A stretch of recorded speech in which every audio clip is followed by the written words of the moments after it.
7월 10일 토요일 하나님께서 저희에게 주시는 말씀은 출애굽기 37장 1절부터 16절까지의 말씀입니다. 브살렐이 조각목으로 궤를 만들었으니 길이가 2규빗 반, 너비가 1규빗 반, 높이가 1규빗 반이며 순금으로 안팎을 싸고 위쪽 가장자리로 돌아가며 금태를 만들었으며 금고리 넷을 부어 만들어 내 발에 달았으니 곧 이쪽에 2고리요 저쪽에 2고리이며 조각목으로 채를 만들어 금으로 싸고 그 채를 궤 양쪽 고리에 꿰어 궤를 매게 하였으며 순금으로 속죄소를 만들었으니 길이가 2규빗 반, 너비가 1규빗 반이며 금으로 그룹 둘을 속죄소 양쪽에 쳐서 만들었으되 한 그룹은 이쪽 끝에 한 그룹은 저쪽 끝에 곧 속죄소와 한 덩이로 그 양쪽에 만들었으니 그룹들이 그 날개를 높이 펴서 그 날개로 속죄소를 덮었으며 그 얼굴은 서로 대하여 속죄소를 향하였더라.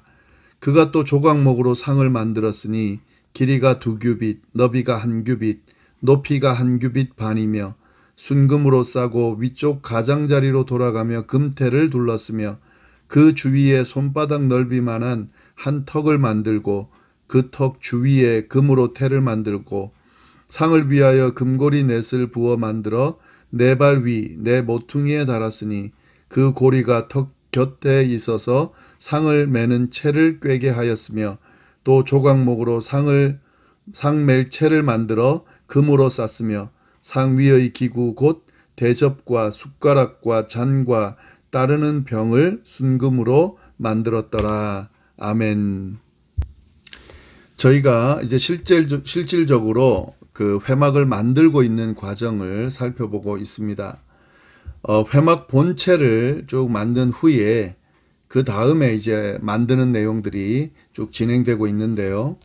오늘 본문은 이 브살렐이 궤를 증거궤 그리고 진설병 상을 만드는 그 내용이 쭉 나옵니다. 증거궤와 진설병 상은 브살렐이 만드는데요. 주도해서 25장에 이미 하나님께서 명령하신 대로 그 성막 안에 둘 증거궤와 진설병 상을 브살렐이 쭉 만듭니다. 먼저 1절부터 9절까지의 내용을 보면 궤를 만드는 것, 증거궤를 만드는 과정이 쭉 나오는데요. 이 브살렐은 성막의 벽을 세우는 재료와 동일하게 순금으로 싼 조각목으로 궤를 만들었습니다. 이 궤에는 하나님이 이스라엘 백성에게 주신 10계명의 2 돌판을 넣어 보관했는데요. 하나님이 주신 약속의 증거인 증거판을 담고 있다고 해서 이 궤를 증거궤다라고 이렇게 불렀습니다.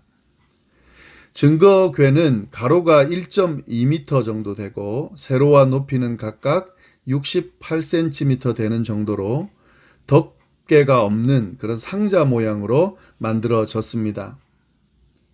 왜냐하면 덮개는 따로 제작이 됐는데요. 이 덮개를 저희가 좀 잘 주목해서 볼 필요가 있습니다. 이 덮개는 속죄소라고 하는 명칭을 따로 가지고 있는데 이 속죄소라고 하는 그 말은 죄를 용서하는 장소다라는 그런 의미가 있습니다. 이 이름이 증거궤를 덮는 덮개로 이 덮개가 가지고 있는 의미가 무엇인지를 암시하는 건데요. 이 덮개, 속죄소가 바로 여호와께서 이스라엘 백성의 죄를 덮어서 보이지 않게 하신다. 그렇게 용서해 주신다 하는 그런 의미가 이 속죄소, 뚜껑 그 덮개의 의미 안에 있습니다. 이 증거궤의 덮개, 이 속죄소는 순금으로 만들어졌는데요. 양쪽 끝에는 그룹, 그 천사들의 모양이죠. 서로 날개를 펴서 속죄소를 덮는 그런 형상으로 만들고요. 그리고 하나님께서는 이 속죄소에서, 그러니까 그룹들이 날개를 펴고 있는 그 공간, 거기서 이스라엘 백성을 만나겠다라고 약속해 주셨습니다.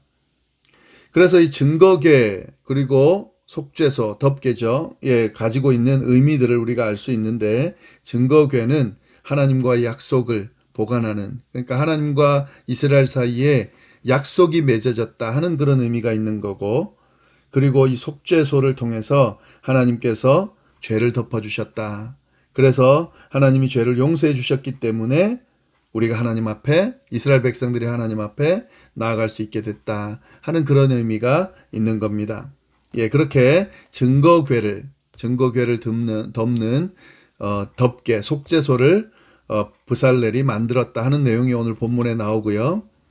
그리고 10절부터 16절 말씀은 진설병상, 그리고 진설병상에 필요한 기구들, 그 만드는 과정이 쭉 나오는데, 브살렐은 증거궤 만드는 것과 동일한 방법으로 조각목과 순금을 사용해서 상을 만듭니다. 이 상도 마찬가지죠. 출애굽기 25장에 이미 진설병상을 어떻게 만드는지 그 언급이 돼 있는 대로 이 브살렐이 쭉 만들었습니다. 이 진설병상은 그러니까 하나님께 바치는 거룩한 떡이 진설병인데요. 그걸 진열해 놓는 상이 바로 진설병상입니다. 제사장이 안식일이 되면은 12개의 떡을 두 줄로 상 위에 이렇게 놓아둬야 되는데, 이게 레위기에 나오는 내용인데요. 예, 그게 바로 진설병상입니다. 그걸 놓을 수 있는, 떡을 놓을 수 있는, 하나님께 바치는 그 거룩한 떡을 놓는 상, 그게 바로 진설병상이다 하는 거죠. 그것을 조각목과 순금으로 브살렐이 만들었다 하는 내용이 나오고요. 이 진설병상의 경우도 이 궤를 만들 때, 증거궤를 만들 때 운반할 수 있도록 고리와 채를 만들었습니다. 마찬가지로 이 진설병상도 고리를 만들어서 그래서 이동할 수 있도록, 그거 손대지 않고 그 고리에다가 이렇게 나무를 껴가지고 그렇게 이동할 수 있도록 만들었다 하는 내용도 오늘 내용 안에 있습니다. 그리고 이 진설병상 위에 진설병을 바로 두는 게 아니거든요. 그걸 두기 위한 다른 기구들도 만들었는데요. 대접을 만들었습니다. 이건 진설병을 놓기 위한 기구죠. 그 대접도 만들었고, 이 숟가락으로 번역되어 있는 내용은 뭐냐면 냄비입니다. 작은 냄비인데요. 거기에 이제 향유를 둡니다. 그래서 진설병상에는 진설병이 담긴 그런 대접만 놓은 것이 아니라 향유를 담은 냄비도 거기에다 뒀다 하는 거죠. 예, 이 향유의 경우도 그러니까 진설병과 함께 상 위에 드려지는 예물인데요. 이건 레위기에 좀 자세히 설명이 나옵니다. 그리고 잔과 병을 그 위에다 두었는데 포도주를 담는 기구입니다.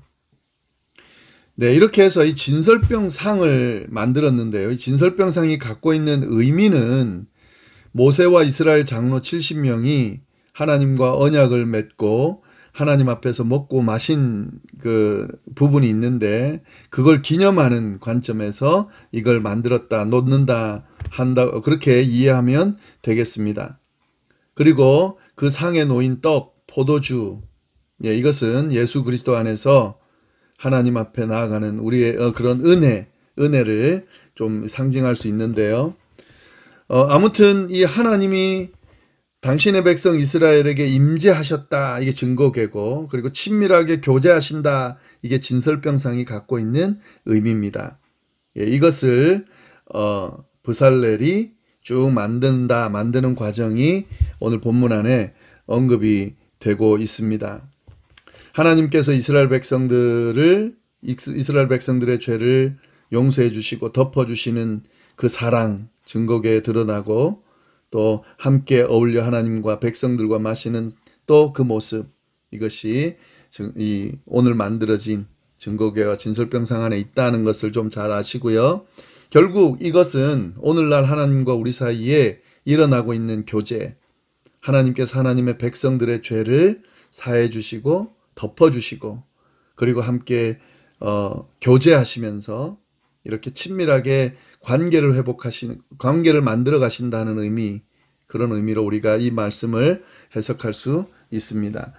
쭉 내용 보시면서 이 만들어지는 과정, 또 증거계 진설병 사항이 어떻게 생겼는지도 보시면서 그 의미도 좀 돌아보는 그런 시간이 되기를 간절히 바랍니다. 하나님 감사합니다. 오늘 하루 주셔서 감사하고 또 귀한 말씀으로 하루를 시작할 수 있게 해주셔서 감사합니다. 오늘 말씀을 통해 주어진 그 의미들을 우리가 잘 새기면서 오늘 하루도 승리할 수 있도록 주여 인도하여 주옵소서. 오늘 하루 어디에서 무엇을 하든지 하나님과 동행하는, 또 하나님의 함께하심, 또 인도하심을 느끼고 경험하는 하루가 될 수 있도록 주여 인도하여 주옵소서. 함께하여 주시기를 간절히 바라고 살아계신 예수님의 이름으로 기도드립니다. 아멘.